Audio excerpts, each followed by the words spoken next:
消基会最近有接到民众投稿去买到有问题的药啊，一个调查才发现，讲最近这3档国内药品不良的回收有56件，质疑政府的把关出问题。严格食药署是表示，这个比例参国外相比，咱台湾并无较悬。 有民众进前要食这款合作袂友的药啊，熊熊发现内底有铁线，加载无该吞落去。消基会接到投诉了后，调查发现，国内3档内就有56件药品出问题，回收的事件。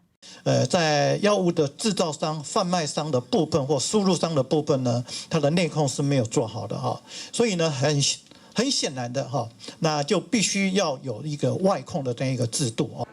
消基会表示，因发现过去回收的药品，原因除了有掺致癌物，大部分是因为品质、主成分无够、安定性不足，也佮有异物等等，拢会影响民众使用药品的稳定性。呼吁食药署应该加强药品边境抽检，甲国内品质把关，定期稽查医师机构，嘛应该建立回收通报了后的追踪机制。那你可能 觉得说没有办法获得一个好的控制，有些民众可能就那我多吃一颗药，那这个时候就会产生问题。所以这个安定性啊，这个或者是任何的这个瑕疵品啊，事实上是非常的这个重要。不过食药署是表示，对照国外，台湾药品回收数量比例并无较悬。民众若买到内底有异物的药品，建议会当去食药署网站的药品不良通报系统来通报。 买当车药师通报，启动调查。记者陈亚文、李秀凯台北采访报道。